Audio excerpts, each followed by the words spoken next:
Hello বন্ধুরা, welcome back to my channel. কেমন আছো সবাই? অবশ্যই কমেন্টে লিখো। ঠান্ডা তো বেশ আস্তে আস্তে পড়ছে। এখন আমাদের এই ঘটনাগুলো শুনতে কিন্তু বেশ ভয় লাগবে, কারণ শীতের আমেজে ভূতের ঘটনা, তা আবার সত্য, শুনতে খুবই ভালো লাগে।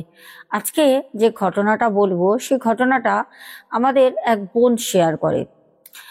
বোনের ঘটনাই তোমাদের বলবো। বোনের এখানে নামটা আমি একটা কাল্পনিক নাম দিচ্ছি, বোনের নামটা আমি গোপন রাখছি, কারণ বোনের নামটা ইচ্ছা করেনি প্রকাশ করতে। সে বলেছে হাইট রেখে তুমি একটা অন্য নাম দিয়ে আমার ঘটনাটা শেয়ার করো।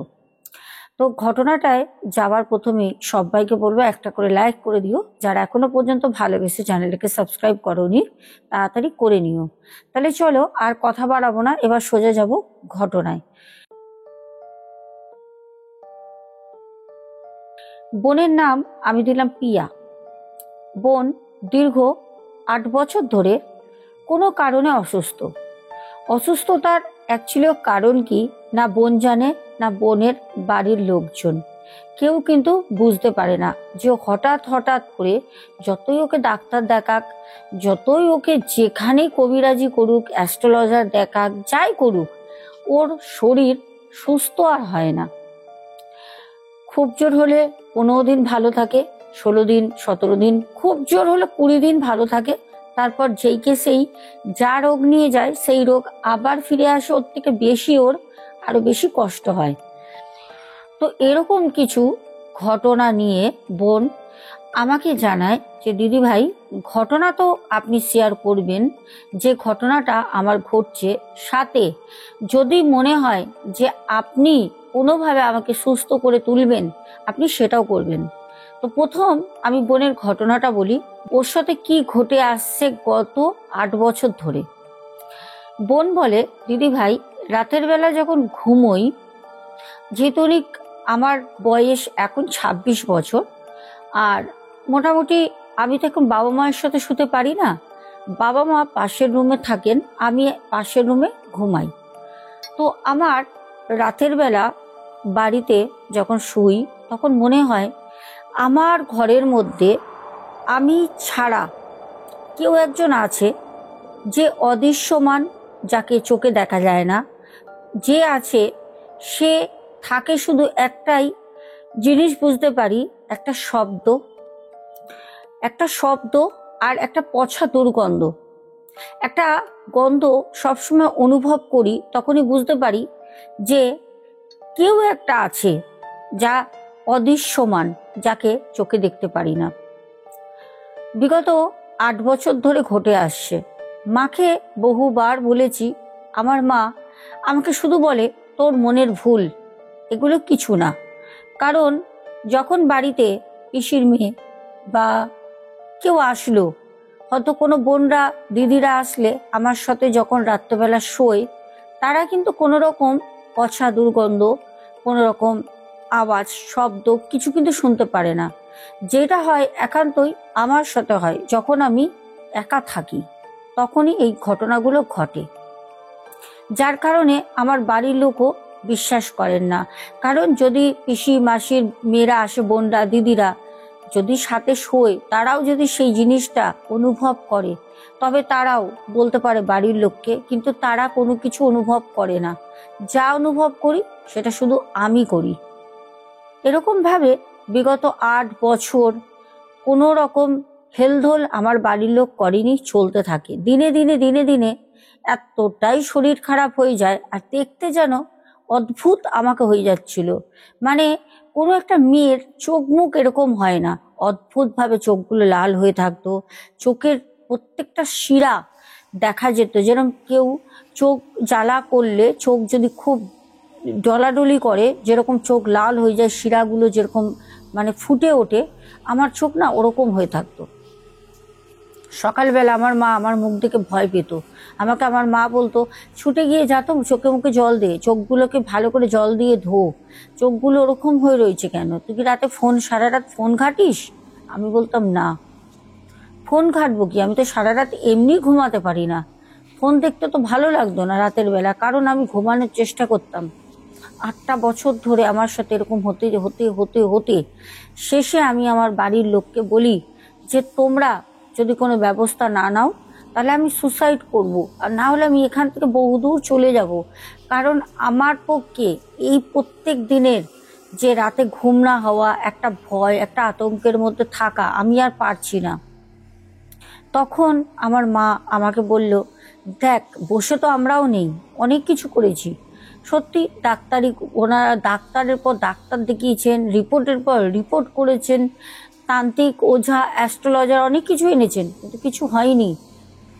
ওনারা এবার কি করবেন? ওনারা একটাই কথা বলেন যে তুই বল তাহলে কি করতে পারি। তখন জানি না, অনেক সময় হয় যে কোথাও গিয়েও ভগবানকে অনেক করে ডাকলে ভগবান ঠিক শোনেন। সেই দিনকেই আমার মামা হঠাৎ বাড়িতে আসেন। আমার মামা মামি যখনই আসেন তারা কিন্তু আগে থেকে ফোনে জানিয়ে আসেন। সেদিন হঠাৎ করে তারা না জানিয়ে আমাদের বাড়িতে হঠাৎ আগমন। আমার মা দেখে বলল, কিরে দাদা, তুই আগে থেকে খবর দিলি না, বৌদিকে নিয়ে আসলি, রান্না বান্না তো আমরা আমাদের মতো কোনো রকম করেছি, হয়ে যাবে, একটু ভাতটা বসিয়ে দিই। কিন্তু হঠাৎ না বলে, কারণ আমার মামা না বলে কোনোদিন আসেন না। তখন বলল যে না, আসলাম একটা কারণে এসছি, খাওয়া দাওয়াটা কথা না, কথাটা হচ্ছে আমি একটা কাজ নিয়ে এসছি তোর কাছে, যদি তুই সেই কাজটা শুনিস, কথাটা শুনিস, তাহলে তোরই ভালো হবে। তখন আমার মা বাবা জানতে চাই কি ব্যাপার, কি কাজ। আমিও তখন দাঁড়িয়ে শুনছি। আমাকে তখন মামা বলল, আমার কাছে এসে বসলাম। মামি আমাকে বলল, এখন কেমন আছিস? এখনো রাতের বেলা ওরকম একই জিনিস হচ্ছে? আমি বললাম, হ্যাঁ, গত 8 বছর ধরে একই জিনিস হচ্ছে গো, আর ভালো লাগে না। তখন আমার মামা বলল, দেখ তুই তো বহুবার বলেছিস ফোনে যে ওর সাথে যেই জিনিসগুলো হয়, তোরা সব কিছু করেছিস, শেষ তো কিছুই হয়নি। তুই একবার কাজ কর, তোর মেয়েটাকে আমি নিয়ে যাচ্ছি, মাসখানিকের জন্য আমরা রাজস্থান যাব। ওখানে রাজস্থানে যে বালাজির মন্দির আছে, অনেকেই আমরা জানি, ইউটিউব সার্চ করলেও পাবে, যেখানে ভূত প্রেত তাড়ানো হয়, ওখানে নিয়ে যাওয়ার কথা বলা হয়। যখন এই কথা বলছে, বোন বলে অদ্ভুতভাবে চিৎকার করতে থাকে, আমি যাব না, আমি যাব না। তখন আমার মামা মামি বাবা মা সবাই বুঝতেই পারে যে কিছু তো নিশ্চয়ই ওর শরীরে আছে, কারণ ও নিজেই বলে যে আমি এখানে থাকবো না, আমি চলে যেতে চাই। তাহলে পরে আজকে যখন বালাজির মন্দিরে যাওয়ার কথা হচ্ছে রাজস্থান, তখন ও এরকম চিৎকার কেন করছে? যাই হোক, চিৎকার করতে করতে আমাদের এই বোন প্রিয়া অজ্ঞান হয়ে যায়। যখন অজ্ঞান হয়ে যায়, ওই সুযোগটা নিয়ে মামা মামি তুলে নিয়ে বোনকে গাড়ি করে বেরিয়ে যায় তাদের বাড়ি। যখন তাদের বাড়ি নিয়ে যায়, বোন বলে, আমি নাকি ওই বাড়িতে গিয়ে সবাইকে খামচে দিয়েছি, বাসনপত্র ফেলেছি, খুব তাণ্ডব করেছি, যেটা আমার কোনোটাই মনে নেই। আমার মামা মামি আমাকে গলায়, হাতে, পায়ে, কার বাদে কিছু হয়তো পরা কার ছিল জানি না, কালো কার বেঁধে আমাকে নিয়ে যায় বালাজি, রাজস্থান, ফ্লাইটে করে নিয়ে যায়। আমি ওখানে যাই। যখন বালাজির মন্দিরে হোটেল থেকে আমাকে নিয়ে যাওয়া হচ্ছে, মামা মামি যখন নিয়ে যাচ্ছে, কোনো মতে বোন যাবে না তো যাবে না, সেই অধ্যপ্ত ভাষায় উলমাতের মতো চিৎকার, নোংরা নোংরা ভাষা, যেগুলো বোন কোনোদিন শুনিও নি, এরকম ভাষা বোন কোনোদিন বলেও না। এমনকি বোনের পরিবারেও কেউ এরকম গালি গালাজ আশেপাশে লোকও দেয় না, বাড়ির লোক তো কথা ছেড়েই দিলাম। বোন এরকম ভাষায় কথা কেন বলছিল, সেটা সত্যি কথা বলতে বোনই তখন জানে। বোন বলে, দিদি ভাই, আমাকে যখন নিয়ে যাওয়া হয় রাজস্থানে, ওখানে কিছু মান্যতা আছে।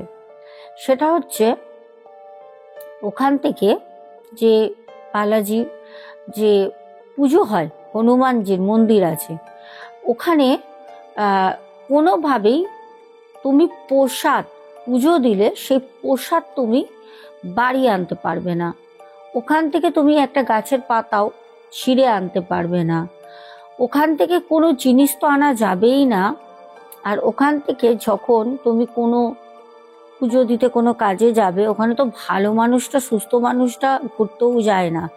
যারা আমার মতো এরকম প্রত্যেক দিন কষ্ট পাচ্ছে, মনে হচ্ছে যে ভূত বা কোনো আত্মা, কোনো জিনিস তার শরীরে রয়েছে, তারাই ওখানে যায়। ওখানে গেলে একটা মান্যতা আছে বিশেষ করে, সেটা হচ্ছে যখন ফিরে আসবে তখন পেছন ঘুরে তাকাতে পারবে না। এই জিনিসগুলো একটাও আমার মামা মামির কিন্তু জানা ছিল না। তারা ওখান থেকে নারকোল কিনে ফুল দিয়ে, নারকোল দিয়ে, আরো কিছু ভোগ মিষ্টি দিয়ে তারা পুজো দেয়। পুজো দেওয়ার পর আমাকে নিয়ে যায়। ওখানে গিয়ে আমাকে কিন্তু শরীর পুরো একদম সুস্থ করে দেয়। ওখানে আমার মামা মামি 3 দিন ছিল ওই বাজরংবালির যে বালাজির মন্দির রাজস্থানে। ওখানে থাকার পর ওখান থেকে আমাকে 3 দিন পর যখন বাড়ি নিয়ে আসে, তখন আমি সুস্থ একদম। আমার শরীরে কোনো রকম কোনো কিছু নেই, আমি সুস্থ সবল একটা মেয়ে। আমি 8 বছর ধরে যে অবস্থায় ছিলাম, সেটা যেন আমার 3 দিনে পুরো শরীর থেকে চলে যায়। আমাকে নিয়ে আসে। আমাকে নিয়ে আসার সময় আমার মামিমা ওই পুজোর যে প্রসাদ নারকেল দিয়েছিল, অর্ধেক নারকেল সাথে করে নিয়ে চলে আসে। কারণ ওনারাও সত্যি কথা বলতে জানতেন না। যখন আমরা হোটেলে আসি, হোটেলে থাকি 2 দিন, তারপর আমরা কলকাতায় ফিরি। যখন আমরা হোটেলে থাকি তখন একজন জানতে চায় যে কি ব্যাপার, কি হয়েছিল, কোথায় কি সব। তো বলে মেহেন্দিপুর বালাজির মন্দির, ওটা রাজস্থানে। তখন বলে যে আমরা ওখানে গিয়েছিলাম। বলছে আচ্ছা আচ্ছা, ওখানে আপনি ঘুরতে গেছিলেন? বলছে না, এরকম আমি ওখানে আমার বোনের মেয়েকে নিয়ে গেছিলাম, মানে বোনজিকে নিয়ে গেছিলাম, ওর এরকম সমস্যা হচ্ছিল 8 বছর ধরে। তারা তখন কৌতূহলবশত সব বিষয়টা শোনে। তারা তখন বলে যে আপনারা ওখানে গেছিলেন যখন, ওখান থেকে আসার সময় ফিরে পেছনে কেউ তাকাননি তো? তখন মামা মামি মনে করে বলেন যে না, আমরা কেউ তাকাইনি, আর আমার বোনজিও তাকায়নি। ভালো কথা। তা প্রসাদের কথাটা তখন ওখানে হোটেলে থাকা একজন কর্মরত মহিলা, উনি সার্ভেন্ট দোকানের, উনি তখন বলেন যে ওখান থেকে কোনো পুজোর প্রসাদ বা কিছু কিন্তু নিয়ে আসেননি তো। ওখান হিন্দিতে বলে, ওখান থেকে যদি কোনো কিছু নিয়ে আসেন তাহলে পারে কিন্তু আপনার বাড়িতে হতে পারে আপনার বঞ্জির মধ্যে যে আত্মা ছিল সে আত্মা রিপিট আবার প্রবেশ করবে। না হলে এরম হতে পারে ওখান থেকে কোনো খারাপ আত্মা, ওখানে তো আত্মা চারদিকে মানে একদম কি বলবো, সব তো ভূত প্রেত ধরেছে তাদেরই নিয়ে যায়, মুক্তি করা হয়। তো চারপাশে তারা ঘুরে ঘুরে বেড়াচ্ছে। তো হতে পারে যে খাবার নিয়ে আসলেন প্রসাদ বা কোনো কিছু, তার সাথে আবার কোনো অন্য আত্মা, ওর থেকেও খারাপ আত্মা চলে আসলো। তখন আমার মামা বলে কি গো, তুমি ওখান থেকে পুজো দিয়েছো, নারকেল এনেছো না? তখন মামি বলছে হ্যাঁ তো, রুমে তো রাখা রয়েছে। তখন সাথে সাথে আমার মামি নিচে কথা বলছিল, রুমে আসে। যখন রুমে আসে তখন আমি রুমে ঘুমাচ্ছি। আমার মামি ওই যে অর্ধেক নারিকেলটা সাথে সাথে নিয়ে জানলা দিয়ে ছুঁড়ে, ওই খাড়ে যে হোটেলটা ছিল ওর পেছন দিকে একটা পুকুর ছিল, মানে একটা ঝিল মতো ছোট্ট, ওখানে ছুঁড়ে ফেলে দেয়। ডোবা নোংরা টোংরা ফেলা হয়, অল্প অর্ধেক জল জমা, ওখানে ফেলে দেয়। তো এসে আমার মামি তখন বলে যে আমরা জানি না, আমরা না জেনে খুব বড় ভুল করেছিলাম, আমি জানলা দিয়ে না নারকেলটা ফেলে দিয়েছি। তখন ওরা যারা হোটেলে ছিল তারা তখন বলে কি সর্বনাশ করেছেন আপনি, আপনি এরকম ভুল করলেন কি করে? ওখান থেকে কিচ্ছু আনে না, যখন যাবেন তখন সব কিছু আমাদের কাছে জেনে তো যাওয়া দরকার ছিল, মেহেন্দিপুর বালাজি মন্দির। তো যাই হোক, মামি তো ভাবলো যে যাকে ফেলে দিয়েছি, ভুল করেছি, শুনে তো ফেলে দিয়েছি, আর কি বা হবে। তো আমাদের বোন সুস্থ থাকে, ঠিক থাকে। ওখান থেকে তারা 2 দিন পর ফ্লাইট নিয়ে কলকাতা আসে। কলকাতাতে বাড়ি আসার পর আমার মামা যেহেতু অফিসে কাজ করেন, তো অফিসে যাবেন, মামা কিছু প্যান্ট নিয়ে গেছিলেন, যে প্যান্টগুলো পরা হয়নি। তো তো মামা তখন বলল মামিকে যে তুমি একটা কাজ করো, ওকে নিয়ে তো রোববার দিন যাবো বোনের বাড়িতে, বোনকে আজকে একটা ফোন করে দিও। আমরা যত সম্ভব শুক্রবার ফিরে এসেছিলাম, 2 দিন থাকবো, শুক্রবার শনিবার রোববার দিন সকালবেলা বাড়ি যাব। তো মামা বলল এখন আর কাঁচা ধোয়া করতে হবে না, ওই প্যান্টগুলো তুমি আমাকে, 2টো প্যান্ট যত সম্ভব পরা হয়নি বের করে দাও, আমি আলমারিতে ঢুকিয়ে দিই, কারণ পরা হয়নি যখন, তখন তো সবার সাথে রাখলে তুমিও তো ভুল করে কাচার মধ্যে দিয়ে দেবে, তোমারও কাজ বাড়বে, আর ওগুলো তো ধোয়াই প্যান্ট। তো আমার বউ মানে তখন মানে কি বলবো, মামিমা ওই ব্যাগের চেন খুলে আমাকে তখন বলে যে পিয়া একটু ব্যাগ থেকে মামার দেখবি 2টো কালার বলে এই রঙের প্যান্ট মামা পরেননি, প্যান্টগুলো বের করে তুই মামার যে আলমারি রয়েছে ওটার মধ্যে রেখে দে। যখন বোন ব্যাগের চেনটা টানে, প্যান্টগুলো যখন খোঁজে, তখন দেখে সেই যে নারকোলের টুকরোটা, সেটা প্রসাদ স্বরূপ, যেটা বালাজির মন্দির থেকে এনেছিলেন বা রাজস্থান মেহেন্দিপুর যে বালাজির মন্দির, ওই প্রসাদই ব্যাগের মধ্যে রাখা আছে, ব্যাগের মধ্যে রাখা। তখন বোন তো কথাগুলো শুনেছে সব, বোন সাথে সাথে দেখেই ভয় পেয়ে ছিটকে মামির কাছে আসে। মামি তখন বাথরুমে যায়, রান্না করে স্নান করে আসবে, এসে পুজো দিয়ে খাওয়া দাওয়া হবে।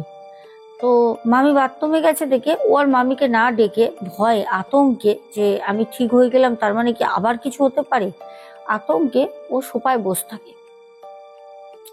মামি চান করতে গেছে, অনেকটা সময় মামি আসে না। তো ভাবলে হয়তো শ্যাম্পু ট্যাম্পু করছে, মামির যথেষ্ট বড় চুল, মামি তো বাইরে গিয়েছিল এতদিন, সানটান মাথায় জল দেয়নি, হয়তো শ্যাম্পু ট্যাম্পু করছে, দেরি হচ্ছে।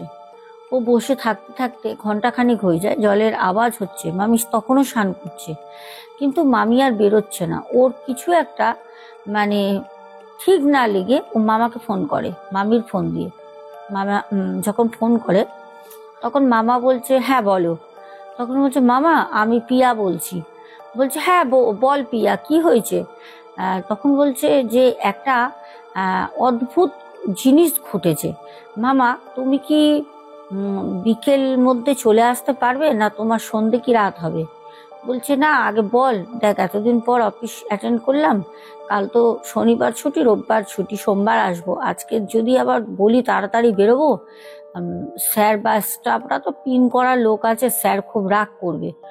তখন বোন জানায় যে মামা মামি চান করতে গেছে 2.5 ঘন্টা হলো, মামি তোমার সাথে ফোনে কথা বলছি এখনো পর্যন্ত মামি স্নান করছে, আর মামি কিন্তু স্নান করছে, আওয়াজ হচ্ছে, শাঁকা পলা হাতে সে আওয়াজ পাচ্ছে।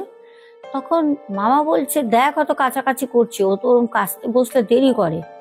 তখন আমি বললাম যে তাহলে কি তোমরা যাবার আগে অন্য কোনো কাঁচা ছিল, ব্যাগের কোনো জিনিস কিন্তু মামি নামায়নি, আমাকে নামাতে বলেছিল, আমি নামাতে গিয়ে একটা অদ্ভুত জিনিসের সাথে পরিচয় হলাম মামা, তুমি বলো মামা আমার খুব ভয় লাগছে।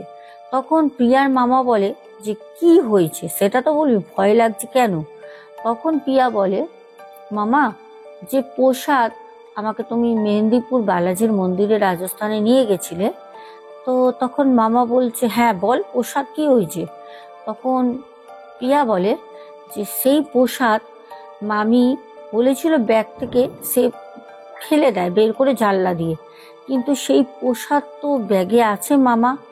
তখন মামা কিন্তু কিন্তু করে মানে মামাও হকচকিয়ে গিয়ে বলছে তুই কি কি বলছিস, ব্যাগের ভিতর কি প্রসাদ বলতো। তখন বলে পিয়া যে অর্ধেক নারকলের টুকরো। তখন বলছি হ্যাঁ তুই কোথায় পেয়েছিস। বলছে ব্যাগের মধ্যে রাখা, যেরকম ভাবে প্যাকেট করা ছিল ওরকম ভাবেই রয়েছে, তোমার প্যান বের করতে বলেছিল, প্যান বের করতে গিয়ে আমি এটা পাই। তখন বলছি কি হবে এখন, মানে তখন তো মামাও ভয় পেয়ে গেছে, সর্বনাশে তো বিশাল বাজে কাণ্ড হলো। তখন বলছে যে মামা আমার খুব ভয় লাগছে। এই কথা বলতে বলতে হঠাৎ ফোনটা ওর হাত থেকে পড়ে যায়, মোবাইল ফোন হাত থেকে পড়ে যায়, ও অজ্ঞান হয়ে যায়।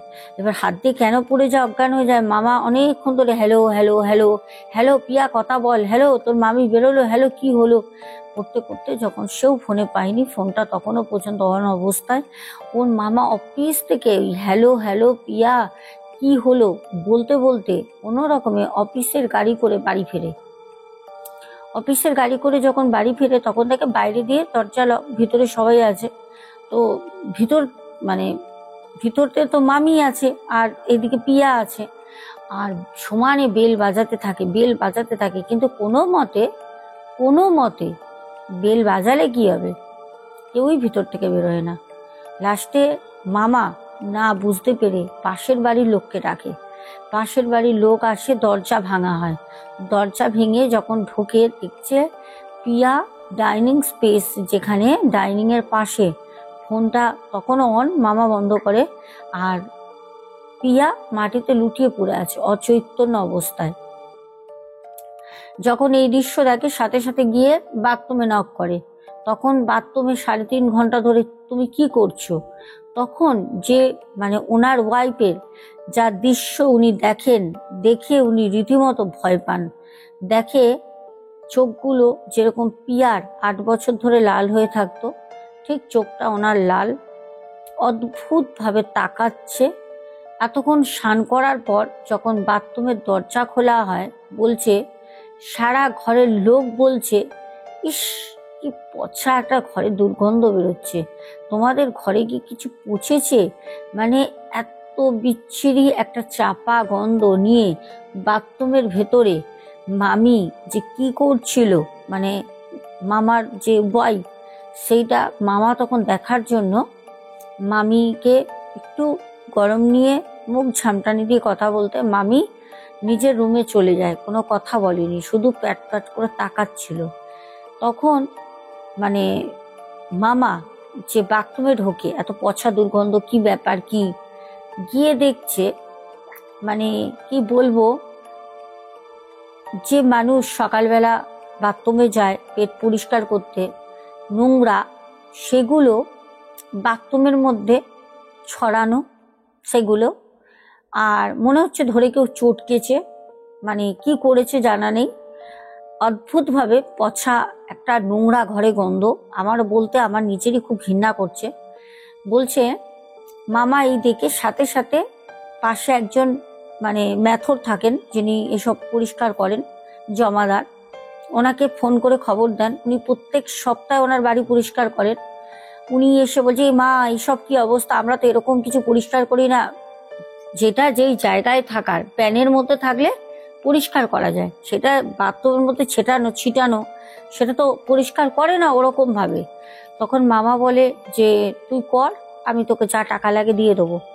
তো এই সব দেখার পর মামা বুঝতে পারে যে কিছু অদ্ভুত আবারও ঘটছে। এবার আর পিয়ার মধ্যে না, এবার সেটা মামার বউর মামির ওপর ধরেছে। যেটা ধরেছে সেটা একটা পিশাচ, যেটা মামিকে ধরেছে পিশাচ, আর যেটা পিয়ার শরীরে ছিল সেটা একটা পুরুষ ছিল, যা পিয়ার সাথে নানা রকম শারীরিক সম্পর্ক করেছে 8 বছরে, যেটা রাজস্থানে বালাজির মন্দিরে গিয়ে মামা মামি জানতে পারে, পিয়া তখনও পর্যন্ত জানতো না। পিয়া 8 বছরে অনেক কিছু সিমটম তার মাকে, বাবাকে, তার মামাকে, মামিকে, তারা যারা ক্লোজ ফ্রেন্ড তাদের বলেছে যে এরকম এরকম সিমটম হয়, এরকম এরকম বুঝতে পারি, কিন্তু তারা সেই জিনিসটা গুরুত্ব কোনোদিন দেয়নি। কিন্তু সেই জিনিসটা মামা ঠিক করিয়ে আনে, মামা ওই জিনিসটা জানতে পারে পিয়া যেগুলো 8 বছরে বলেছে সবটাই সত্যি। কিন্তু এই যে মামির এখন যে জিনিসটা ধরে সেটা একটা পিচাস, কারণ মামার সাথে সাথে ওখানে এক মাজার আছে, মাজারে মল্লি সাহেবকে সেই দিনই কথাটা একজনকে দিয়ে বলায়, কারণ মামাকে ওখানে মোটামুটি অনেকেই চেনে, ভালো একটা সুসম্পর্ক। তখন সে মল্লি সাহেব শুনে বলে, হে আল্লাহ, এ কি শুনছি, এ তো খুব বাজে, কোনো পিশাচের কবলে তোমার বউ পড়েছে, এই পিশাচ তোমার বউকে কিন্তু নিয়ে যাবে, কারণ এরকম আস্তে আস্তে মানুষ করে, এতে একদিনে করছে এরকম। তখন সবটা জানতে সে মল্লি সাহেব বলেন যে এইটা সাথে এসছে, বালাজির মন্দির থেকে প্রসাদ যে নিয়ে আসে ওখান থেকে তো কোনো কিছু আনার নিয়ম নেই, এটা তোমরা আর্টিকেলস যদি পড়ো ওখানে তাতেও খুব ভালো করে লেখা আছে। এই যে ঘটনাটা আমাকে যে বলেছে, আমি ঘটনাটা তারাও বলেছে যে আমি বললাম তাই নাকি, পিছনে তাকাতে পারবো না, ওখান থেকে কোনো জিনিস আনতে পারবো না? বলছে হ্যাঁ, তুমি দেখবে এগুলো গুগলে দেওয়া রয়েছে। আমিও কিন্তু সার্চ করে পড়েছি, পড়ে আমিও তারপরে কিন্তু ঘটনাটা বলছি যে এটা একদম বাস্তব। যাই হোক, এবার মানে কি করবে? মল্লিক সাহেব বলল তুমি বালাজির মন্দিরে তোমার বউকেও নিয়ে যাও। মামা বলল আমার পক্ষে সম্ভব না। প্রথম হচ্ছে আমার অফিস থেকে আমাকে যেতে দেবে না, দ্বিতীয়ত হচ্ছে এত টাকা আমি পাবো কোথায়? এই তো আমার বোনজিকে আমি ঠিক করিয়ে নিয়ে আসলাম, তার মা বাবার কাছে 1 টাকাও নিয়ে নি, কারণ তার মা বাবার অবস্থা আমি জানি। কিন্তু এখন গিয়ে যে আমি আমার মিসেসকে আবার নিয়ে যাবো, এটা আমি কি করে পারবো? এটা আমার দ্বারা সম্ভব হবে না, কারণ একটা টাকা পয়সার তো ব্যাপার থাকে না। তখন ওখানে থাকা মল্লিক সাহেব জানাইয়ে পাঠায় যদি না নিয়ে যাওয়া হয় তাহলে পরে কিছু করার নেই। এখন যদি এখানে কোনো সহৃদয় ব্যক্তি যদি ঠিক করতে পারে তোমার মিসেসকে, তাহলে খুব ভালো। না হলে তোমার মিসেসকে তোমার যদি কিছু বিক্রিও করতে হয় করে তুমি ওখানেই নিয়ে যাও, ঠিক হবে। কারণ এখানে যদি না ঠিক হয় তোমাকে পরে ওখানেই নিয়ে যেতে হবে। যাই হোক, তারা মানে এতটা দুশ্চিন্তার মধ্যে ভেঙে পড়ে, বলছে ওর সারা শরীর থেকে না ওই গুয়ের গন্ধ বেরোতো, মানে মামির শরীর থেকে। পিয়াকে কোনো রকমে ফোন করে তার বাড়ির লোককে বলে নিয়ে যেতে, পিয়াকে নিয়ে চলে যায়, পিয়াকে আর রাখেনি। কিন্তু মামি আর মামা দুজনে প্রচন্ড পরিমাণে ডিপ্রেশনে চলে যায়। বাড়িতে রান্না করে না, বাড়িতে বসে থাকে, শুধু বলে মাংস খাবো, কাঁচা মাংস। কাঁচা মাংস এনে দিতে হতো, কারণ কোনো ওঝা কোনো তান্ত্রিক মামিমাকে ঠিক করতে পারছিল না, যাতে মামিমা যদি কাঁচা মাংস খেতে না পারতো তাহলে মানে আমার মামার কাছে আসতো মামাকে খাবার জন্য, মামাকে ঘরে তাড়া করতো, মানে অদ্ভুত হাসি হাসতো। মানে ওরকম মানে আমার মামি ওরকম হাসেই না। আমার মামি খুব লক্ষ্মী শান্ত মেয়ে, একটা অদ্ভুত তার বিহেভিয়ার, মানে সেটা না চোখে দেখা যায় না। তার জন্য ওখানে যারা ছিল তারা বলল আপনাকে ওখানেই নিয়ে যেতে হবে, মেহেন্দিপুর বালাজির মন্দিরে নিয়ে যেতে হবে, এখানে ঠিক হবে না। তখন আমার মানে মামা যতদিন না নিয়ে যেতে পারছে আমার মামিকে মুরগির মাংস কাঁচা এনে দিত। কাঁচা মুরগির মাংস, কাঁচা খাসির মাংস আমার মামি খেত বাড়ির মধ্যে। এইগুলো মামা সব দেখতো। রক্ত দিতে হতো, মুরগির রক্ত, খাসির রক্ত, উনি বাটি করে গ্লাসে করে রক্ত খেত। একা থাকতো, দাঁত ঠাত পুরো লাল হয়ে যায়, মুখ চোখ সে অদ্ভুত, দেখলেই ভয় লাগবে। কোনো রকমে কি করে নিয়ে যাবে, কি করে? তখন উনি যে মামির যে 2 ভাই আছে তাদেরকে খবর দেয়, মামিকে কোনো রকমে ধরে মানে রিজার্ভেশন টেনে করে নিয়ে যায়, কারণ ফ্লাইটে করে নিয়ে যাওয়া মামার পক্ষে আর সম্ভব হয়নি। তাও প্রচুর টাকা নষ্ট হয় ওখানে নিয়ে গিয়ে। যখন ওখানে যে মন্দিরে পুরোহিত ছিল ওনাদেরকে যখন বলে, তখন বলছে হ্যাঁ তোমরা তো কিছুদিন আগে এসছিলে, হিন্দিতে বলে। তখন সব ঘটনাটা বলে, বলছে হে ভগবান, তোমরা জানো না এখান থেকে কোনো প্রসাদ নিয়ে যেতে পারবে না, এখানে যাওয়ার সময় যদি পেছনে তাকাও তাহলে পারে যে কোনো জিনিস তোমার সাথে চলে যেতে পারে, কারণ ওরা মুক্তির উপায়। ওখানে তো যারা ছাড়াতে যায় তারা মন্দিরের মধ্যেই তো তারা আবদ্ধ হয়ে যায়, ওরা মুক্তির উপায়। সবাই তাকিয়ে থাকে যখন কেউ চলে আসে যে কে পেছনে তাকাবে, কেউ পেছনে তাকালে কোনো না কোনো একটা স্পিরিট তোমার সাথে চলে আসবে তোমার বাড়ি। তারপর আর মামা মামি ভুল করেনি, 2 শালাকে নিয়ে আমার মামা ওই আবার গিয়ে মামিকে সুস্থ করে বাড়ি নিয়ে আসে। ঘটনাটা কেমন লাগলো? এটা কিন্তু একটা ঘটনার মধ্যে 2টো অভিজ্ঞতা আমি তোমাদের শেয়ার করলাম। এটা আমাদের পিয়া জানিয়েছিল, যদিও পিয়ার নাম অরিজিনাল না, এখানে একটা কাল্পনিক নাম দেওয়া হয়েছে। পিয়ার সাথে আমার কথা হয়েছে আজকেই, পিয়ার দেখাশোনা হচ্ছে বিয়ের জন্য, বিয়ে দেবে, কারণ 26 বছর বয়স পিয়ার।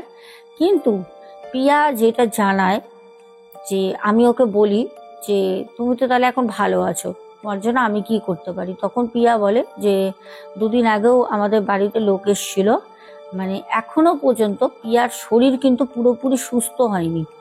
পিয়া এবার বাড়ির লোক ভাবছে যে এটা হয়তো 8 বছর একটা লং টাইম, 8 বছরে ওর সাথে যা ঘটেছে হয়তো তার জন্য ও এইটা ধারণা করছে। কিন্তু পিয়া আমাকে একান্তই আপন ভেবে নিজে বলেছে, দিদিভাই আমার আজও মনে হয় যে না, কিছু একটা আছে, যায়নি। আর সব থেকে বড় কথা, পিয়ার যে মা বাবা, তার মা বাবা বলে যে তারাও নাকি ঘরে এখন কিছু একটা বুঝতে পারে। তো বলছে তাহলে ওখান থেকে নিয়ে আসার পর কি ঠিক হয়নি না কি হলো, এখন আমাকে বলছে তুমি একটু দেখো। পিয়ার মাও কথা বলে, পিয়াও কথা বলে। আজকে বললো তুমি একটু দেখো, দরকার হলে প্রয়োজনে তুমি আমাদের বাড়ি আসো, যা লাগবে আমরা সব তোমার সাথে সহমত করব, কাজ করাবো। তুমি এসে আমার মেয়েটাকে শেষ একটু দেখে যাও, হয়তো তোমরা দেখবে খুব তাড়াতাড়ি আমি যাব। এই হচ্ছে আমাদের আজকে পিয়ার ঘটনা।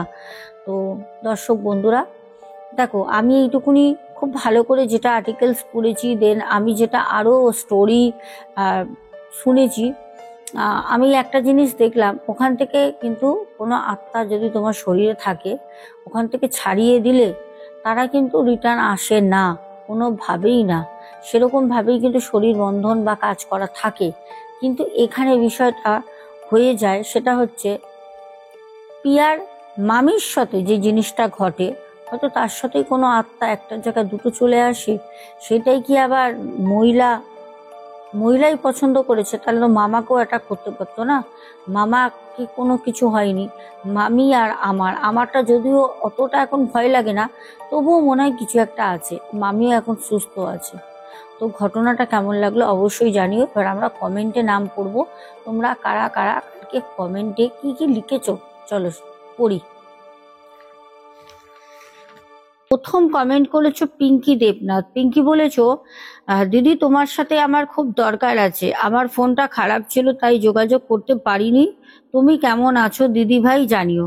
আমি ভালো আছি পিঙ্কি বোন, আর কি হয়েছে না হয়েছে আমাকে তুমি হোয়াটসঅ্যাপে জানিয়ে দিও, নাম্বার আমি তোমায় দিয়ে দিয়েছি। মৌয়া পল, তারপরে রূপা দে, সীমা দাস মুন্না, তারপরে আমাদের ভারতী দত্ত কমেন্ট করেন, বলেছেন বড় কমেন্টগুলো আমি একটু পড়ছি, হ্যাঁ। বলেছেন খুবই সুন্দর ঘটনা, দুটো সোনা মিষ্টি মেয়ে, তোমাকে খুব ভালোবাসি, খুব ভালো মেয়ে তুমি, খুব ভালো, তোমাকে খুব ভালো লাগে, তোমাকে খুব সোজা সরল মেয়ে তুমি, এরকমই থেকো সবসময়। তোমার এই সত্য ঘটনাগুলো শুনতে আমার ভীষণ ভালো লাগে, অনেক কিছু জানতেও পারি, তোমাকে খুব বিশ্বাসও করি, ভরসা রাখি, সব কিছুতেই ভাবি আমার সোনা মিষ্টি মেয়ে আছে, এতটাই বিশ্বাস করি, ভরসা রাখি। তুমি ভালো থেকো, সুস্থ থেকো মা, শরীরটা ভালো থাকে না আমার, তাই কমেন্টটা সবসময় পড়তে পারি না, কিন্তু যে কোনো ঘটনাগুলোই শুনে নিতে ভুলি না, ভালো থেকো। আসলে দিদিভাই এই ভালোবাসার জন্যই তো আমারও শরীর যখন খারাপ হয়, তোমাদের আশীর্বাদ ভালোবাসায় আমি সুস্থ হই, ছুটে আসি ঘটনা তোমাদের জন্য শেয়ার করতে। পাপু দে, তারপরে আমাদের কৃষ্ণা ধারা কমেন্ট করে, তারপরে নীলিমা সিংহ, তারপর আমাদের জলি হাজরা দিদিভাই কমেন্ট করে, ও আমার মিষ্টি সোনা বনু, আজকের ঘটনাগুলোর মধ্যে প্রথম ঘটনাটা ছিল খুবই মর্মান্তিক, আর সেকেন্ড ঘটনাটা ছিল খুবই ইন্টারেস্টিং। আমার মিষ্টি সোনা বনু, আমার অনেক ভালোবাসা, শুভকামনা থাকলো তোমার জন্য, লাভ ইউ বনু, লাভ ইউ টু দিদিভাই। বড় বড় কমেন্ট করলে আমি কমেন্টগুলো কিন্তু পড়বো, এর আগেও বলেছি। তারপর কিষাণু মান্না কমেন্ট করেছো, তারপর আয়ান হালদার, সন্তুর দুনিয়া, সোনিয়া মণ্ডল, তারপরে প্যান্থার গেমিং বয়টি বলেছো, আজকের ঘটনাটা দারুণ ছিল সোনা বোন, তুমি ছিলে বলছো আজ দুটি ঘটনা, ঘুমের ওষুধ শুনে নিশ্চিন্তে ঘুমাবো, ভালো থেকো সোনা বোন, আগামীকাল আবার এসো। আসতে তো হবে আমি জানি। তারপর দীপক হালদার বলেছেন, জয়গুরু সোনামা, শুভরাত্রি, ভালো থাকুন, শুভ কামনা রইল। আচ্ছা, আপনিও খুব ভালো থাকেন, মায়ের আশীর্বাদে আপনার সব পরিবার যেন খুব ভালো থাকেন, বিপদ থেকে মুক্ত থাকেন। দত্ত চ্যানেল থেকে কমেন্ট করেছো। তারপর পিন্টু ঘোষ, স্বপ্না বাজাল দিদিভাই, আব্দুল হক ভাই আমাদের বাংলাদেশ থেকে, সোমা দাস পরিবার থেকে, এস দেব রয় অনেকদিন পর বোন বলেছো লাভ ইউ দিদি ভাই, লাভ ইউ টু বনু। তারপর আমাদের শ্রেয়াস ভাই পিঙ্ক হার্ট আমাকে দিয়েছে, দেখো এই দেখো পিঙ্ক হার্ট। তারপর কমেন্ট করেছো কৌশিকী ঘোষ, কালকে পিঙ্ক কালারের আমি ড্রেস পরেছিলাম তাই। মনিরূপা ব্যানার্জি বলেছো আজকের দুটো ঘটনাই খুব ভালো লাগলো। প্রথমটা খুব কষ্টের, হ্যাঁ জলে ডুবে মৃত্যুটা সত্যি খুব কষ্টের। তারপর সঙ্গীতা দিদিভাই, তারপরে দেবব্রত চৌধুরী বলেছে গল্পটা ভালো হয়েছে কিন্তু পরিবেশন একটু ভুল হয়েছে, 1.5 মাস ও 1.5 বছর, আচ্ছা হতে পারে। তারপরে ডালি দেবনাথ, ধরিয়ে দেওয়ার জন্য আপনাকে, যে আমি যদি ভুল করে থাকি সঠিকটা অবশ্যই এরমভাবে ধরিয়ে দেবেন, ধরিয়ে দেওয়ার জন্য সত্যি আপনার কাছে আমি কৃতজ্ঞ। তারপরে হচ্ছে মনিরূপা ব্যানার্জি, গোবিন্দাজির ঘটনাটা খুব ইউনিক, ব্যাপারটা জানতাম না।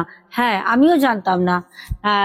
আমাদের এত সুন্দর একজন ইন্ডাস্ট্রির বলিউডের যে গোবিন্দাজির যে গানগুলো আছে মুভির সব কটা ফেমাস, সব কটা মুভি ওনার মোটামুটি দেখার মতো। তার মধ্যে তো সুপারহিট মুভি আছে, আর গানগুলো তো মানে প্রত্যেকটা গান ফেমাস, যেগুলো এখনো ট্রেন্ডিং আছে। তারপরে আমাদের পিয়ালি ভারদ্বাজ কমেন্ট করেছো। তারপরে সুজাতা দাস দিদি ভাই, তারপর আবারও আমাদের পিয়ালি কমেন্ট করেছো। সুমনা ভট্টাচার্যা রেড হার্ট দিয়েছো। তারপর গঙ্গা বৈরাগী, তারপরে আমাদের কবিতা নস্কর, আচ্ছা তারপর আমাদের পিয়ালি সরস্বতী প্রামাণিক, তারপরে আমাদের বাংলাদেশ থেকে মিম কমেন্ট করেছো উমা ঘোষ। সুতপা সামন্ত আমাদের একটা বড় কমেন্ট করে, বলেন সোনা বনু কেমন আছো, আমি ভালো আছি। আজকে দুটো গল্পের ঘটনা শুনে ভালো লাগলো ঠিকই, কিন্তু প্রথম গল্পটি আমাকে কষ্ট দিয়েছে। হ্যাঁ সবারই কষ্ট লেগেছে, সত্যি তাই, বেদনাদায়ক। কারণ আমিও একটা মা, এইরকম একটা ভয়ানক রূপে মৃত্যুর ঘটনা শুনে খুবই কষ্ট হয়। তাহলে মায়ের কি অবস্থা হয়েছে। যাই হোক, অনেক অনেক শুভেচ্ছা ভালোবাসা রইল তোমারও তোমার পরিবারের জন্য। অনেক অনেক ভালো থেকো তুমি। হ্যাঁ অবশ্যই তোমরাও খুব ভালো থেকো সব পরিবারে। তারপর শঙ্কর কুণ্ডু বলেছেন দিদি ফার্স্ট কমেন্ট পিন করো, করে দিয়েছি পিন, আর আমার নামটা নিও please please please please please. ওরে বাবারে, আমার নাম হচ্ছে গুড্ডু, আমি কিন্তু তোমার নাম নিয়ে নিলাম গুড্ডু। তাহলে চলো এখনের মতো আসবো, সবাই খুব ভালো থেকো। আর অবশ্যই ঘটনাটা কেমন লাগলো বলতে কেউ ভুলো না। দেখা হবে আগামীকাল। এখনের মতো টাটা, গুড নাইট, লাভ ইউ।